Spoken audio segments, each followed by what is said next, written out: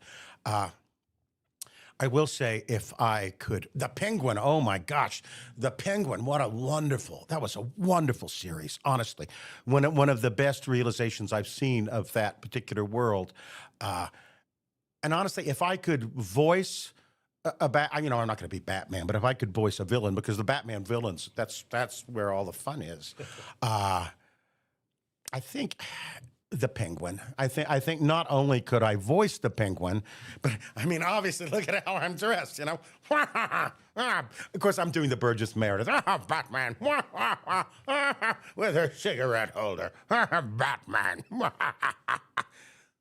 that was a pretty good voice, actually. I would not mind voicing or playing the Penguin. I think I could probably do that. The Joker, baby, I would never touch the Joker. When Mark Hamill, voice-wise, you're not going to be able to beat that. Although there have been other people that have voiced a Joker as well. And I think I learned something interesting. I think we learned it, Lauren, refresh my memory, we learned it this week. There was someone else that we hang out with that had voiced Aku in something. I don't remember who it was. It was Neil Kaplan. That is exactly who it was. Neil Kaplan voiced Aku, I think, in a video game of some sort. Yes, Kevin Conroy was the absolute GOAT. And Neil Kaplan, thank you. And I got to meet him. I did get to meet him at a con. I think it was in Utah several years ago. I think it was, he was a lovely gentleman. And when you're around Kevin Conroy, you're just sort of in awe. Literally, very much kind of an Adam West sort of situation where I'm like, oh my God, that's Kevin Conroy. That's the voice of Batman. I could make a good Mr. Freeze. And speaking of another Batman that I really, honestly, I stayed with the entire series. I watched every single episode. I'm actually pretty knowledgeable about the superhero stuff when you think about it. I've watched a lot of the shows. Gotham, I actually did really enjoy the series Gotham. I really wish that it had gone on longer, because I would have loved to see the young Bruce Wayne, I think, become Batman. I think, spoiler alert, I think it ended where you could just see him on a roof and you knew that is where he was going. He was going to become Batman. But if you haven't seen that, it's a really good watch. The many seasons of it, I think there's like 5 or 6 seasons. What they do with the Joker, with all of the villains, it's very interesting. What they do with the Joker is especially interesting. You're not really sure. It's like there's several Jokers, There's several Jokers. You're not 2 Jokers, to be specific. And you're not sure which one is the actual Joker, both of which were played, and I cannot remember his name, Cameron Monaghan or something like that, I think I probably totally massacring his name, but I did actually, at one point, I actually did ping him on social media and just said, and he's a young guy. I said, man, I thought his Joker was just wonderful. So yeah, if you ever get a chance, Gotham is really worth watching. In some ways, it sort of harkens back to My version of Batman, the 66 version of Batman. Oh, so that's why. Because I always wondered, because he was sort of the Joker and sort of not, but he was clearly meant to be the Joker. The Penguin also, great. Loved the way the Penguin was depicted in Gotham. Oh, the Batmanity. We can literally talk about Batman all night long. I am. No better day for it. I know this is National Superhero Day. I'm also very excited. I thought the last Superman movie was the first time I felt that the Superman myth had been realized. Yeah, it was awesome. And I loved it, and I love the fact, I think my favorite thing about the Superman movie was the fact that he went back and saved the dog. I thought that is such a Superman thing. And it's like Superman, again, Superman's he's a little harder for us to relate to. And so, but I think that's what they were trying to do. They were trying to Batmanize Superman and give him all this dark inner life and for reasons why he does what he does. And some people, I think, Superman is just good because he's good. It's as simple as that. Just like, we've had this conversation about Azula many times, and I think Gray believes that, Azula is bad. It doesn't deserve redemption arc because Azula's just bad. Some villains are just bad because they're bad. They don't need a backstory. And conversely, some heroes are good just because they're good, Truth, justice, and the American way. I also liked Aquaman. I'm very, very fond of Aquaman. I enjoyed those comics. I was Like Jason Momoa. Yes, I actually did. I actually did like Jason Momoa. As a kid, I was not a Marvel guy, except for Fantastic Four. I loved the Fantastic Four. I never read a lot of Spider-Man. I remember watching the Spider-Man show. Hi, Shane.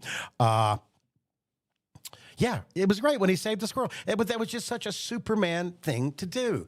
And I am so stoked about the Supergirl movie this summer. It really, really looks good. And oh my God, crypto. Can anyone ever have enough of crypto? Crypto reminds me a little bit of Molly. I'm really glad that Molly doesn't have superpowers, or we would not be in the studio right now. She would have destroyed it. I am very excited about that. Very excited about.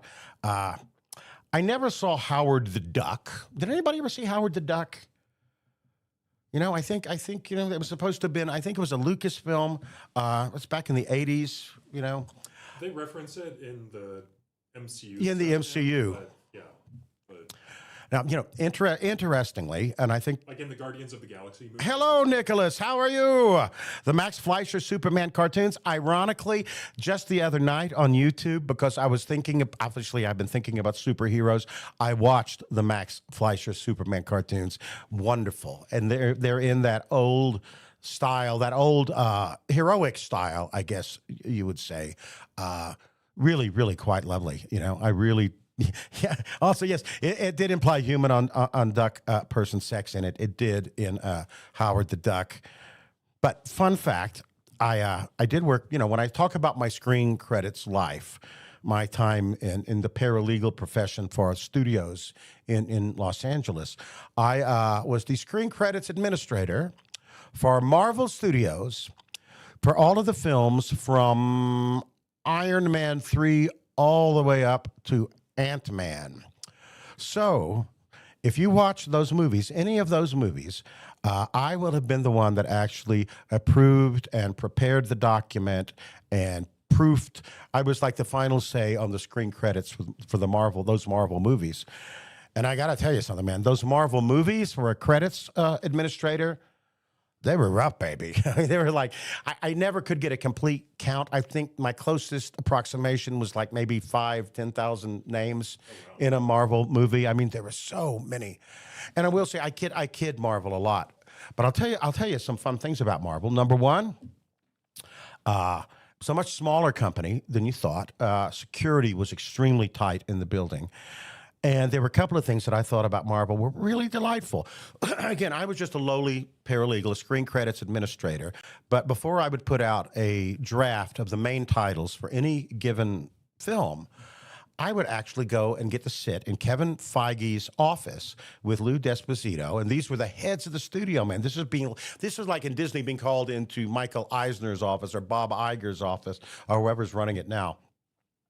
So it was kind of cool that, there was actually, honestly, you'd be surprised how few employees Marvel actually had doing all their work. But it was kind of cool to go into the, and to be treated respectfully by literally the head of this studio. This is Kevin freaking Feige, ladies and gentlemen.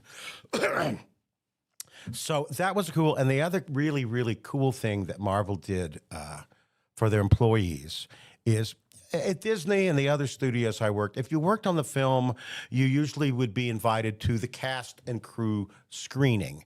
Now, what that means is you certainly got in to see the movie for free, which is great, but, it was generally on the lot, and it was with all the, the people that actually worked on the movie, not the A-listers. Marvel would always invite everybody in the company to the actual red carpet premiere. Usually it was at the El Capitan in Hollywood. And we had premiere seats right on the red carpet. So we got to see everybody, walk in. And, I see him every now and then at Comic-Cons, and I need to really shake Michael Rooker's hand because he shook my son's hand as they were going up the red carpet, and Cooper was, So it was kind of a fun thing that Marvel did. The scary thing about doing screen credits for a Marvel film is, most of the time, and I know you guys, most of you guys, you don't stay for credits. Most people don't stay for credits, except credits professionals, except for in a Marvel movie, because everybody stays for the credits because there's always at least one or two scenes that they add, right? So what was really scary about this Marvel premiere, I'm at the El Capitan, the credits are 20 feet high, right? And so I'm realizing that if I have not seen a mistake on my drafts or my computer, this is where I'm going to see it because it's the names are so big. Plus, everybody is there. Literally, the executive producers are there. Kevin Feige's there. Iger's there. Everybody's there. So I would literally, anytime the credits would come on, I would just, close my eyes. Literally, Melissa came with me. I think Cooper came with me to a couple of them. And I would just say, okay, pinch me when the credits are over, because if I've made a mistake, I don't want to see it with my own eyes. I will just take the call tomorrow when I hear, how did this happen? The star's assistant's name was misspelled. It was, how did this happen? And of course, what I always wanted to say, well, how do you think it happened? Human error. And although I'm not AI, I'm not a big fan of, I will have to say AI in the screen credits profession could probably do a better job than humans can, because humans just, your eyes are only so good. But I digress. Let's have another little drink of this. Not bad at all. All right, let's go back into Rapture. I think we were actually doing... Real quick, someone in chat asked 2 questions. All right, 2 questions. One was, what episode did you meet with Mako's daughter on when you were doing Samurai Jack? I will tell you that. That's a good story. It was either the next to last episode with Samurai Jack or the last episode of I Will Drink to AI Dying a Violent Death. Although it would be good. It would be good with the credits. Anyway, last episode of Samurai Jack. Right? It was. I was working with John DiMaggio. No. I worked with John DiMaggio on my birthday. It was a great birthday present for me because it was just me and John DiMaggio doing The Scotsman in the booth, which is like, oh my God, this is like a dream come true, man. This is fantastic. No, this was either the next to last episode or the last episode. And I'm at a Cartoon Network, the Cartoon Network. The building was in downtown Burbank. It has since changed hands, I think, unfortunately. And I was signing in, with security at the front of the building. And as I'm signing in, I noticed that someone ahead of me has signed in as Mako. And I thought to myself, man, that's a sick joke. What is up with that? But I didn't think too much about it. Went back into the green room. And there is Genndy Tartakovsky, the creator of the show, a genius, brilliant man, great artist. And he says to me, hey, Greg, come over here. There's somebody I want you to meet. This is Mako's daughter and grandson, who is also named Mako. So at this point, I start to freak out just a little bit. I'm kind of like, hey, Genndy, I kind of wish you'd give me the heads up on this. Because it is one thing to attempt an impersonation of someone's beloved actor, an iconic actor, right? But to attempt an impersonation of someone's beloved father, well, that is another matter altogether. And frankly, I was very nervous and scared. Now, when I went into the booth, I fortunately could not see Mako's daughter and grandson from my perspective. But Phil Lamar has told me that once I started speaking, Mako's daughter sort of leaned back into her chair and looks at the sky, kind of like this. And then after the recording session, she comes up to me immediately, does not hesitate, comes up to me, gives me a huge warm hug with tears in her eyes and says, thank you so much. It was like he was in the room with us again. And I think about that a lot. I think about that day a lot in terms of my professional career and also in terms of just my life as a human being and how lovely it was and how wonderful it was that Mako Iwamatsu, a man that I never met, has given me a life that I never imagined I would have. I truly expected at my age to have retired from my paralegal job and to be sitting here in Albuquerque in a recliner, watching TV, catching a buzz, which I do that from time to time anyway. It's not a bad life. But instead, I get to do this.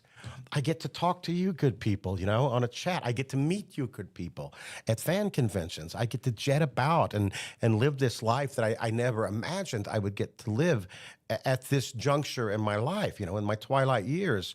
And the fact that this family has given me so much that I was able to, just for a minute, give them something back.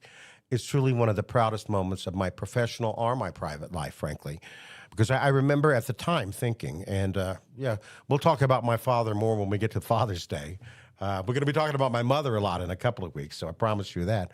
But I remember thinking what I would not give just to hear an imperfect impression of my father's voice again.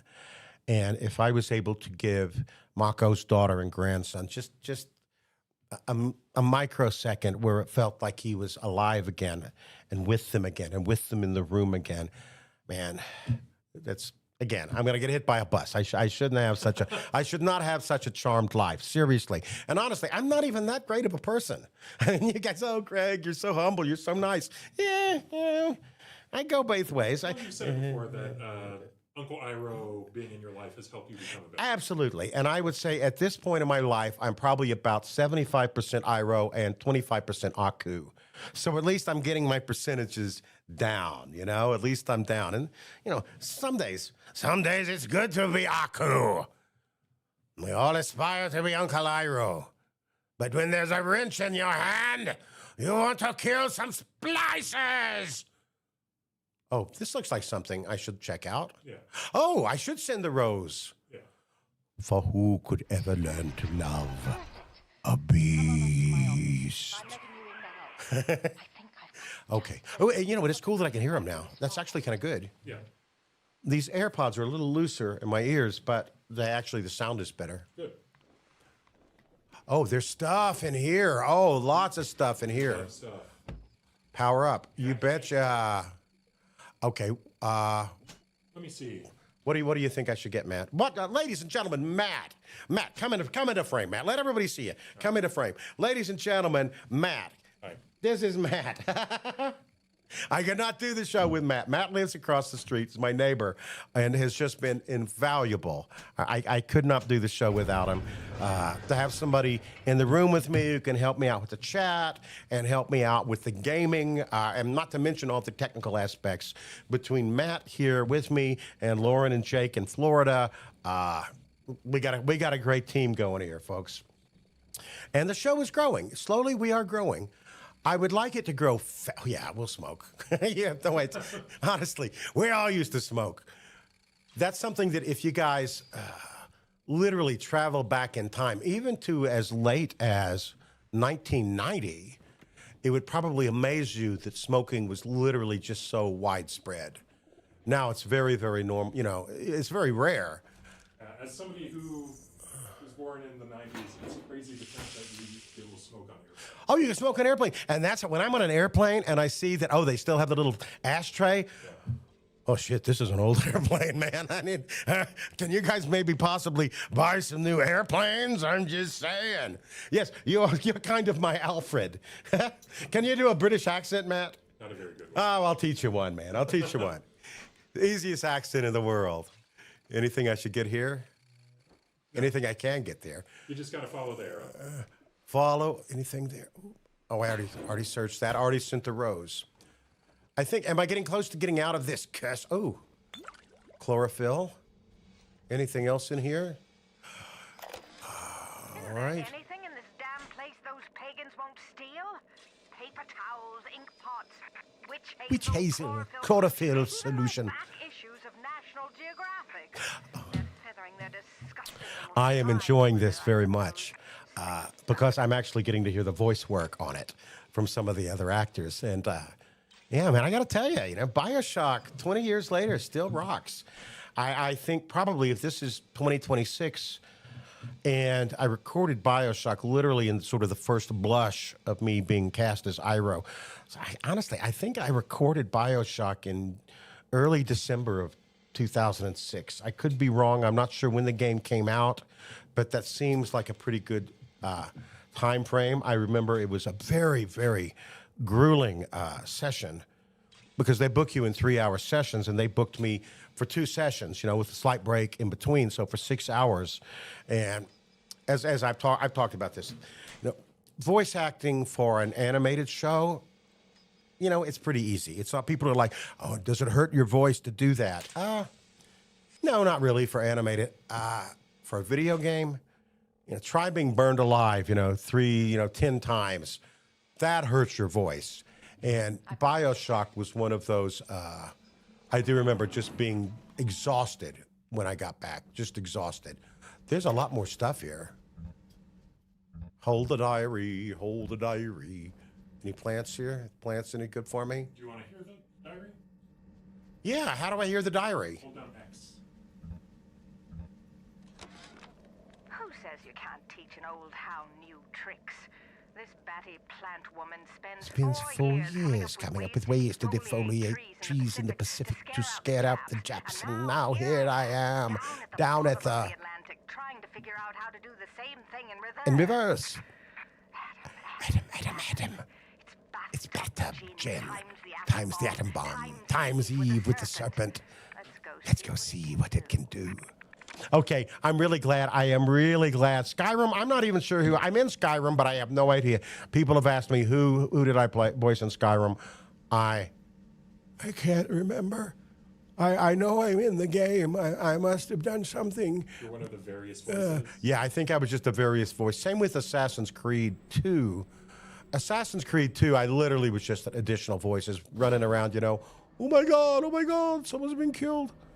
I think I talked about this before. The one thing I do remember of the Assassin's Creed recording session is that Michael Jackson died while I was at the session.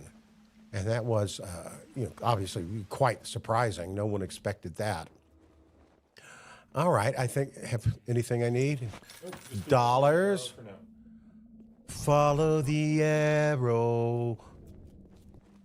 Follow the that was an old song from the 70s. Me and my arrow, straight up and narrow. Wherever we go, everyone knows it's me and my arrow. All right, not letting me in, huh? So there's a window to your right. Section 3, subsection 4. And Mr. Ryan. Oh, that's her. That is, yeah, that's her. Rights to the creation, So Andrew Ryan's not happy that she's trying to help you. You're trying to help her. ownership of civilization. She's killing her. oh, he's killing her. Andrew Ryan. You bastard. You bastard. Follow the arrow, boyo. No, I have not seen, Dylan, I have not seen the Michael Jackson movie. I know the reviews haven't been very well, but I think the box office is good. I did not realize he was actually Michael Jackson's nephew playing him.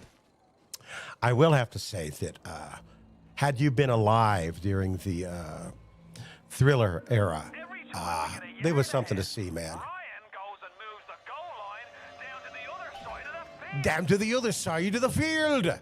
Search Langford's office. All right, I will. First of all, I'll find me bearings. Looking up.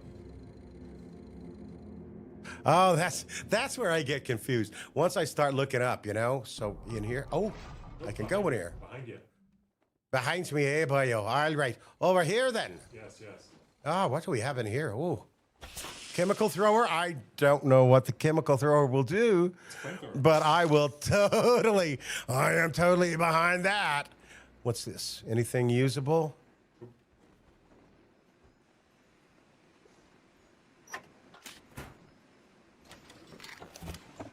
Okay, I am getting so much. It delights my heart to know that I am actually getting better at the game. Ooh. Okay, now, how?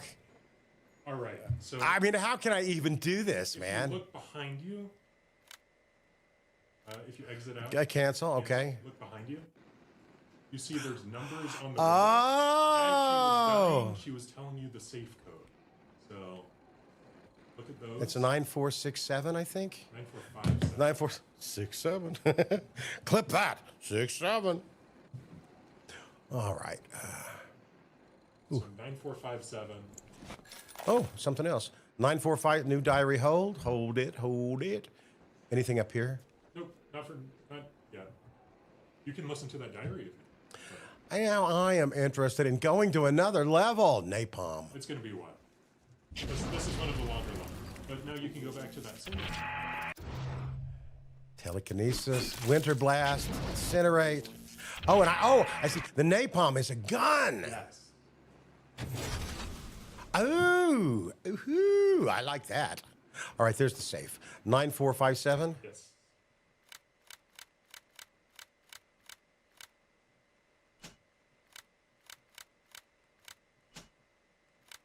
Look at me being all gamey. 9457.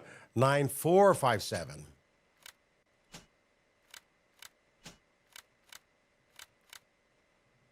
Accept. Oh, now I can search it. It's open. Oh! What's the point of being a damn genius if the only ones around to appreciate it are a bunch of spliced up morons? I've cracked the vector. Or at least I'm 99% certain I have. Need a bud of Rosa Gallica to confirm my My analysis. Distilled Distilled water. A bit of chlorophyll. enzymes extracted from One thing, plants people will often ask me, about tips for voice acting, and I was just enjoying that, reading along with the dialogue. Cold reading is one of the most useful tools you can have. Actually, not just as a voice actor, but as an actor in general. The ability to literally just be handed some copy or a script and immediately actually be able to read it. So that is something, I invent the Lazarus. Okay, I don't even know what the hell that means. Invent the Lazarus vector.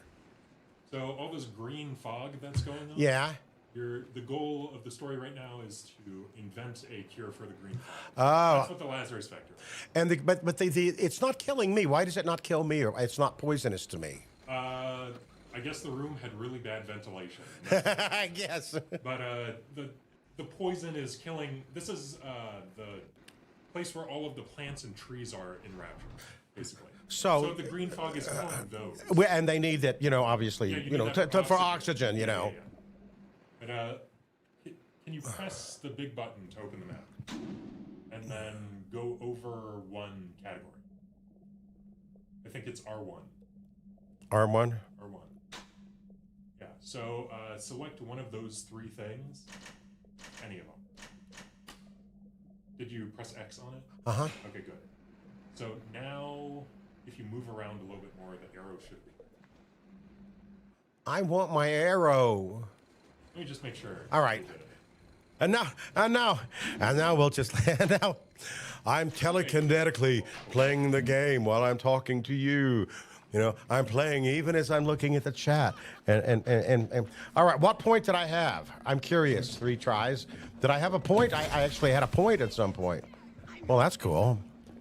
Well, I think he's, Sorry, guys. I think he's talking about Oh, that was very effective.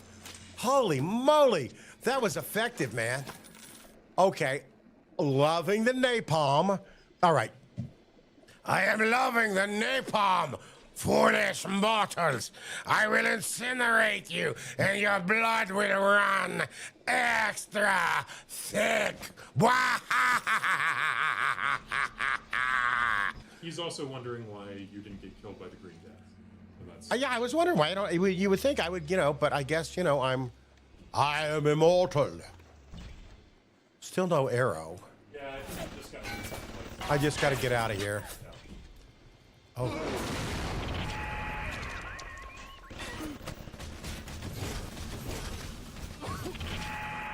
I think, is someone behind me? Actually, I think you're getting shot by the All right. I don't know where it is. Oh, man, it's that. Oh, no, not you guys again.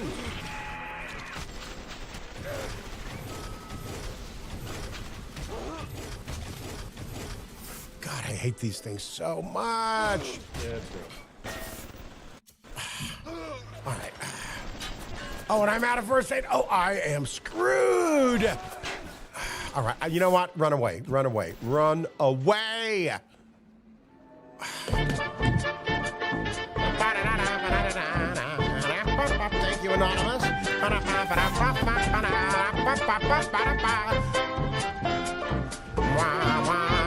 out of napalm. What do I have? What do I have in regular weapons? No napalm. Obviously, I got some pistol rounds. Oh no! Oh no! All right, I got my I got my shotgun. My shotgun's gonna be just about enough. Jar Jar Binks. Last week when I was in Tampa, I started watching The Phantom Menace because my goal is to watch them all again, right? Good. Watch them all in order. And you know what? Search that again. First of all, one thing I discovered is I'm under attack. Is it not? Oh, is it? Oh. All right, man. I'm gonna run away. I got it. Yes, the Star Wars Cantina music is really cool, and I think my point is I was watching Phantom Menace. First of all, I have always been a big fan of the prequels. The sequels, we can talk about the sequels. The prequels I liked from the very beginning. And Emotional damage. I have to say, first of all, I thought it was beautiful, and I also found that Jar Jar didn't bother me, man. I know Jar Jar, really a lot of, controversy about Jar Jar. He didn't bother me. I don't think he's secretly a Sith. I am aware of, the Star Wars apocryphal fan theories. I don't think he was a Sith Lord, but he was an interesting character. He was fun. I kind of I liked all the guns. I thought the Gun city is beautiful to look at. However, and I have said this before, the one Star Wars character that I would love to see a standalone film is Palpatine.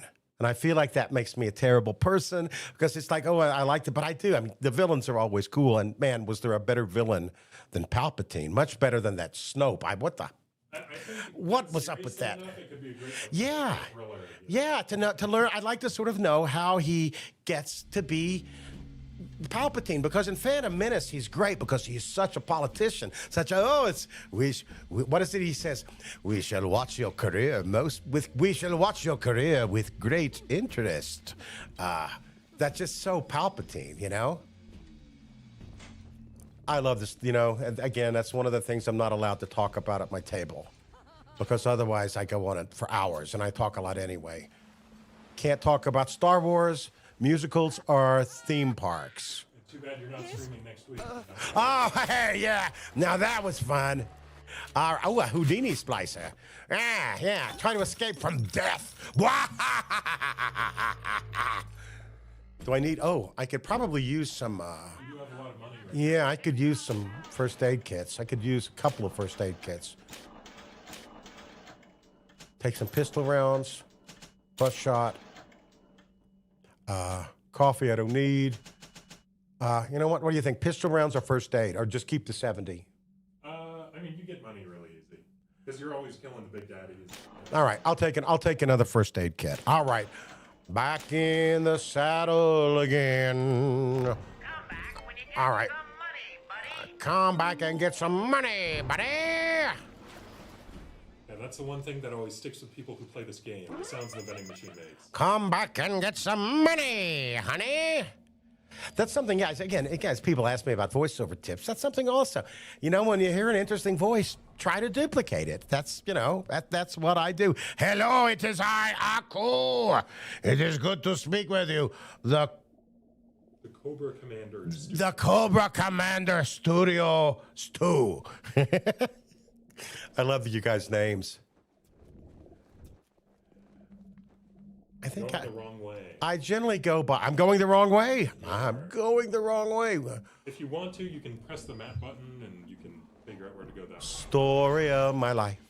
Yeah, da-da-da-da-da. Story. What is that glow? That is the camera, and when it sees you, it summons the flying guy. Oh, okay. We do not. So I should probably maybe Look this. to your left, like all the way to the left.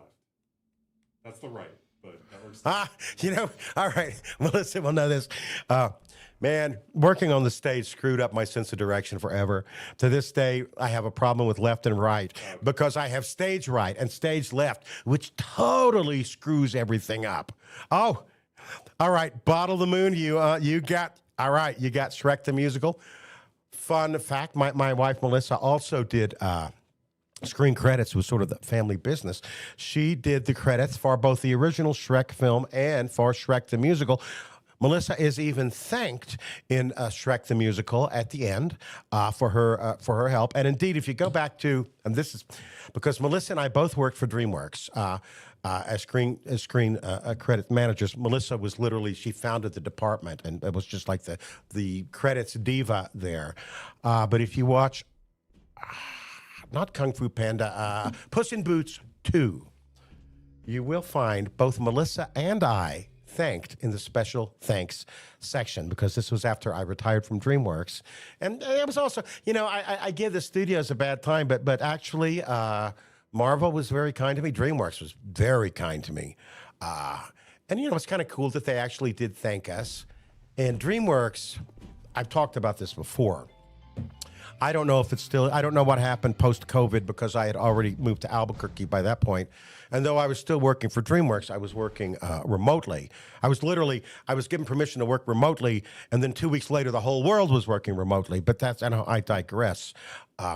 Anyway, DreamWorks, man, first of all, they had breakfast, they had lunch, they had a full salad bar, a sandwich bar outside, they had a grill station where you could order your own hot dogs or your own burgers cooked. I mean, DreamWorks had their own icy machine. And I am a man that adores a good cola icy. So, it was a nice perk of working at a studio like that. DreamWorks was kind to its employees. And honestly, so was Marvel. Marvel used to give us, before Disney completely took over Marvel, we used to get substantial bonuses every Christmas that were tied to the box office performance. So on years like the Avengers, and those, it was substantial. And then Disney starts stepping in, and suddenly only vice presidents and above get bonuses. Isn't that usually the way, my friends? The people that don't need the money or the free stuff get all the money and the free stuff. I mean, those, the bags you get at the Oscars, the bags that they give you, it really, it's ridiculous. And you know what? Even me, I have to say, I remember one time, it's where this life gets you, we were in Austin. This was a couple of years ago. And there was this really hot new barbecue place in town. And no one could get into it, right? Nobody could get into the barbecue. So what happened is they called up and said, I have, pretty much the whole cast of Avatar: The Last Airbender. They would like to come have barbecue after the show tonight. They said, oh, no, yes, we'll prepare a dining room for you. No problem at all. And here's why it's fame, even minor fame is so insidious. When we walked, there was a line, a huge line waiting of people, to get into this restaurant. And we show up, and the manager is out waiting for us, and literally, come with us, let me show you to your room. So we're walking out, beyond watching this line and just walking out past them and into the restaurant. And this is the problem with fame, because you know what? It felt good.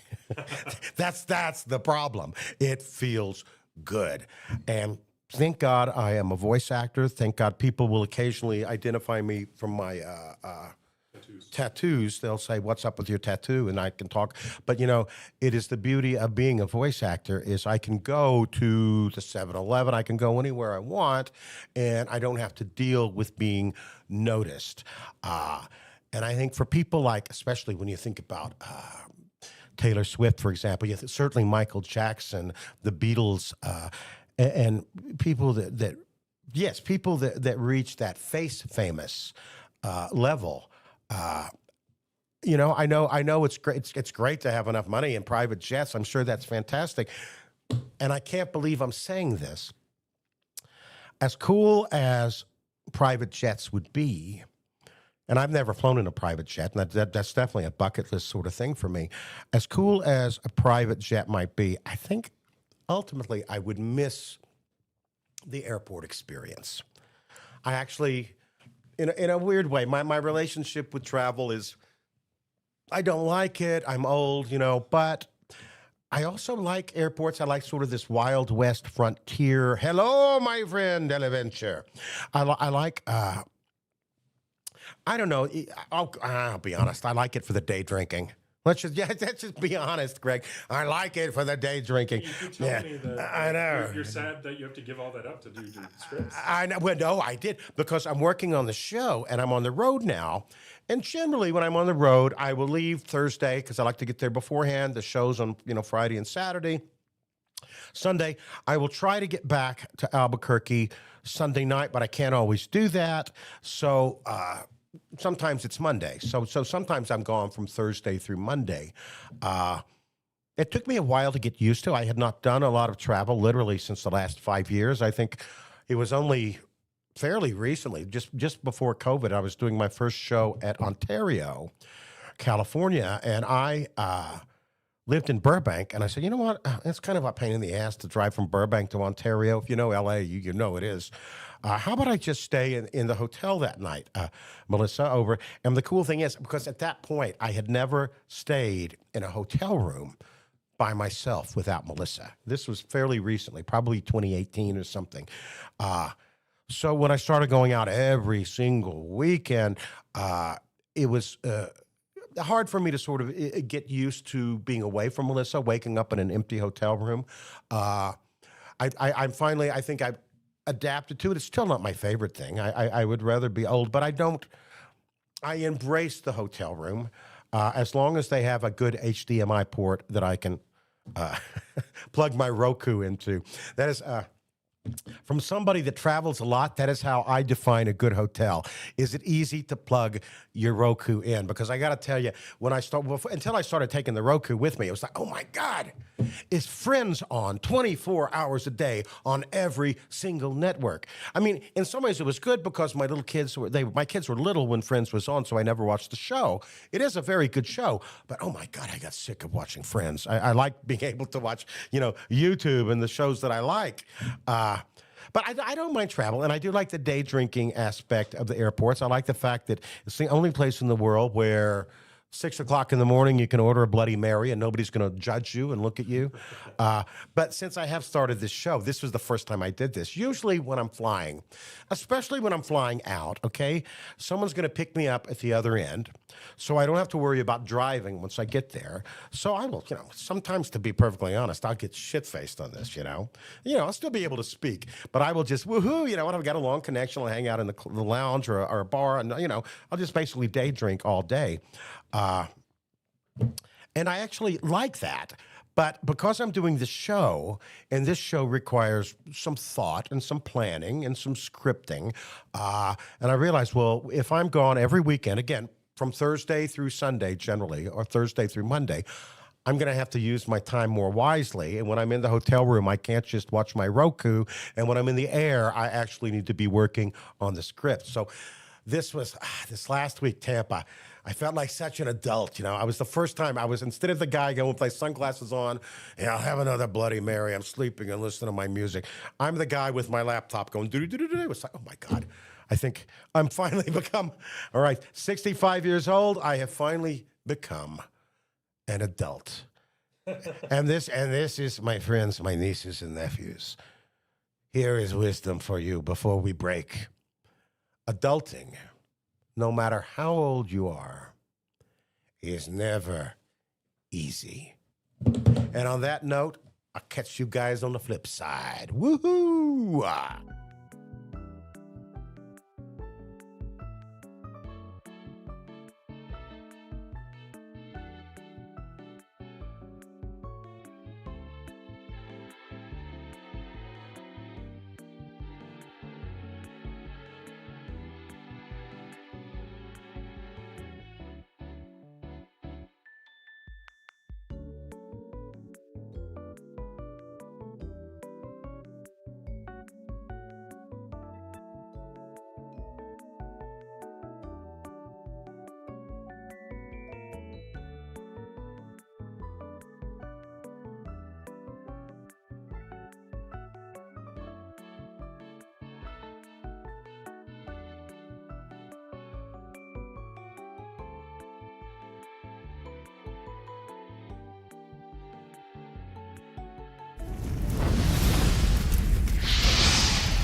Now, tonight in our Look for the Light segment, I'd like to talk about a song that I genuinely love. It is called There Won't Be Trumpets, and it's from a show called Anyone Can Whistle by Stephen Sondheim. Duh, of course. It was a massive freaking flop. I love that. Sometimes failure reveals treasure. The show might close, but a song survives. So listen to how this song begins. I love this. You smug little men with your smart little schemes, you forgot one thing. There are heroes in the world, princes and heroes in the world. And one of them will save us. Wait and see. Wait and see. That, my friends, is not a lyric. That is a motherfucking opening salvo. And I adore the sheer theatrical nerve of it all. Now, the world is collapsing. The shit is totally and irrevocably hitting the fan. And what is Mr. Sondheim's rather erudite response? Chillax, folks. A hero's coming. Now, that is either profound optimism or the world's most elegant denial. I love it, man. I love it. And then Sondheim, he does something absolutely extraordinary. Listen to these lyrics. There won't be trumpets or bolts of fire to say he's coming. No Roman candles, no angels' choir, no sound of distant drumming. In other words, if you're waiting for a soaring John Williams score to cue up and a cape to descend from the ceiling, lower your expectations, baby. And then Sondheim continues. He writes, he may not be the cavalier, tall and graceful, fair and strong. Doesn't matter, just as long as he comes along. But not with trumpets or lightning flashing or shining armor. He may be daring, he may be dashing, or maybe he's a farmer. Farmer, I love that. Because suddenly the hero becomes somebody ordinary, somebody practical.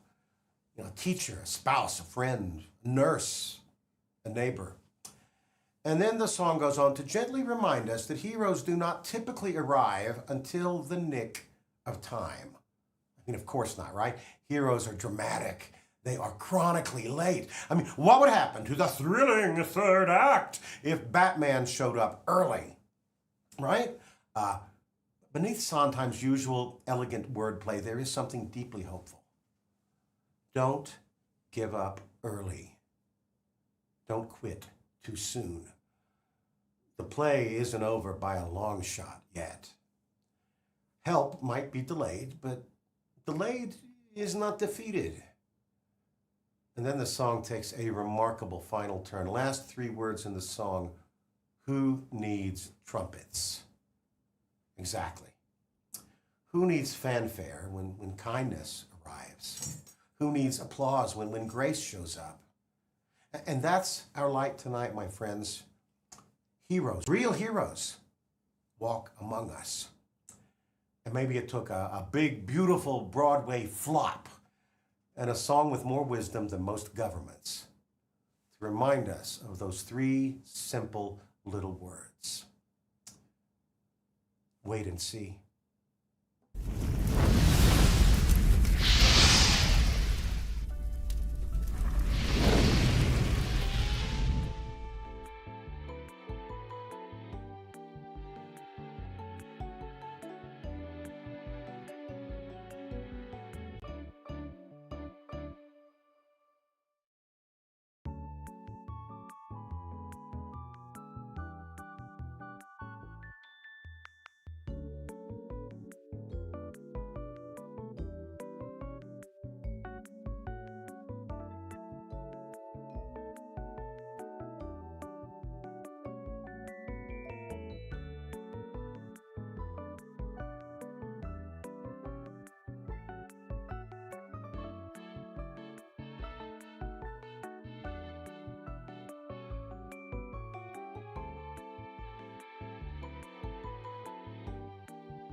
Now, before we take our 30 seconds of silence tonight, I've been pondering why Batman still matters so much to me, you know?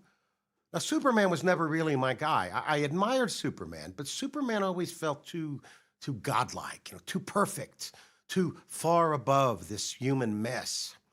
Batman bled and brooded, and he made terrible decisions, and that much I understand. My little brother, Jeffrey, and I used to tie towels around our necks and play Batman. He had this silly plastic Batmobile you could pedal around inside the house. So, of course, I made him push me in the Batmobile because I was 3 years older. I guess I'm still 3 years older, but I digress. And when I think about those days, I don't necessarily think about me being a bossy big brother, sort of a prick, actually. I remember the faith we had when we played. We weren't just pretending to be heroes. For just a little while, we were heroes. It wasn't make-believe, but something else entirely different. Were we rehearsing? I don't know. Perhaps. Learning how to be brave, learning how to be loyal. And as I said, many years later, I did work at Marvel Studios as a paralegal. That's right, I worked with Marvel lawyers, actual, literal supervillains. Even so, imagine telling that little kid wearing his towel cape that one day I, Greg Baldwin, would get to walk those hallowed halls. Life can be strange that way. These days, I watch shows like The Boys and Invincible, much darker stories, and they ask us uncomfortable questions. Does power corrupt? Can heroes fail? Do institutions lie? Does a bear shit in the woods? Important questions, necessary questions. But even with that shows, what moves me is this, because even in these dark and gory tales, goodness still fights to survive. Somebody refuses to become a monster. Somebody chooses to stand up for the vulnerable. And that's why these stories move us. Because beneath the gadgets and the capes and the comic books, they whisper something that we all desperately need to hear. Even wounded people can answer the signal.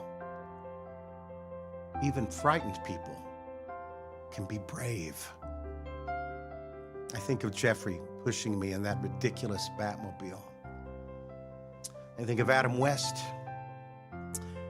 And I think of all the people who answered the signal in my own life.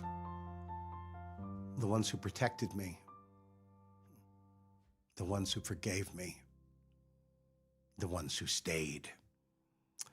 So before we sit in silence for 30 seconds, I'd like you to think of someone who was a hero to you, or someone you may have been a hero for, even if you never knew it.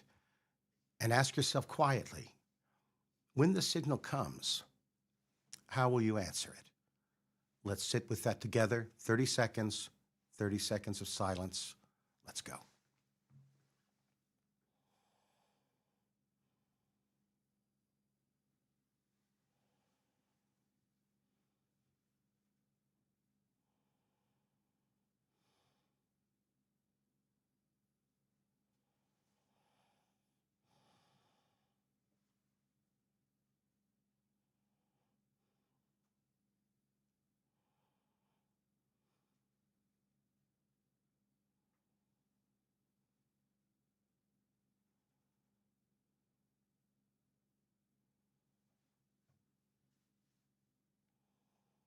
Thank you so much for that, my friends.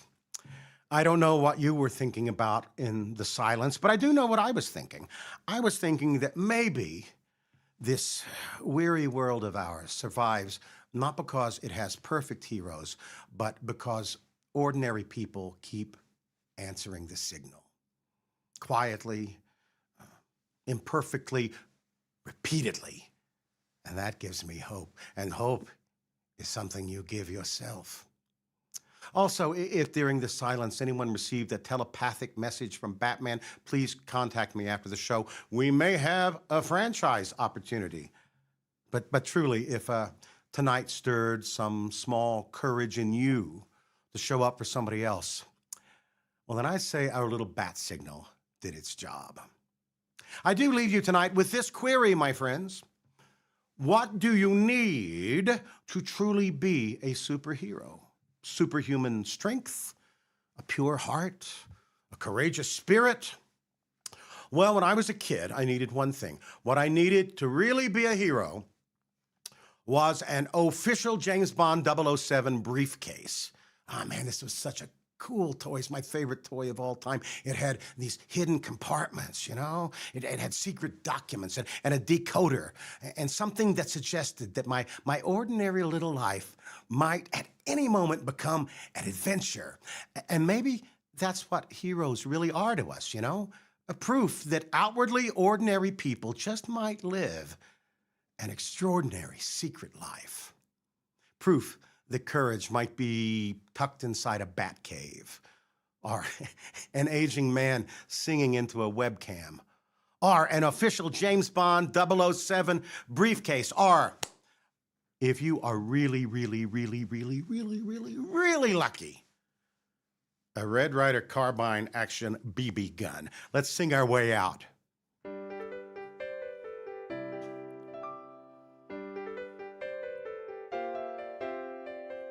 You don't need a steed to be a cowboy.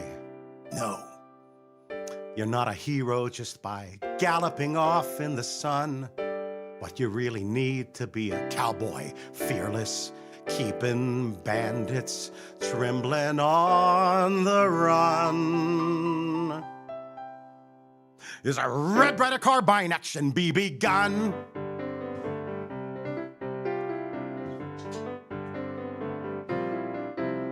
See me standing guard up at my window. I'll protect the neighborhood so outlaws are always outdone, and I'll bombard them from that window, show those weasels how the Wild West was won. Bang, bang, with a Red Ryder carbine action BB gun. Our teacher could be taken by a pack of goons. Our class might be invaded by raccoons.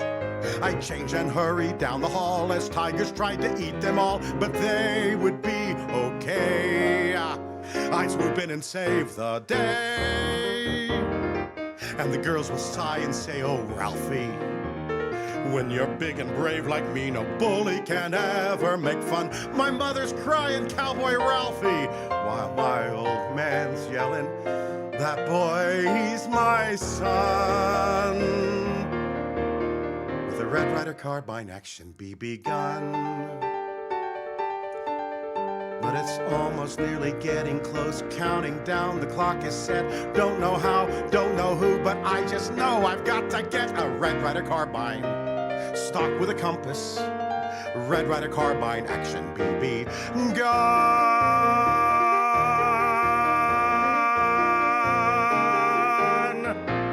Boom! Ah, fuck that, I'd shoot my eye out. Ha ha! Badoom bois, thank you, ladies and gentlemen. I'm here for roughly another 5 minutes. Anyway, thank you, my nieces and nephews. Thank you all kindly. Y'all like my hat? Y'all had a good time tonight. Y'all do me a favor and follow the channel. Subscribe, spread the word, light the beacon. And if y'all happen to be in West Texas, why, come see me in person at the El Paso Comic-Con this weekend, May 1st through 3rd at the El Paso Convention Center. Yeehaw! The tea house, I am sorry to say, will be dark on May 5th while I'm in New York with my family. But we will be back on Tuesday, May 12th for a belated Mother's Day show. Mothers, the original superheroes, am I right? And so if you would, drop a memory of your own mother into the Discord, and I will happily read your dedication during the show. Until then, my dear friends, be well, be happy, be kind. Good night.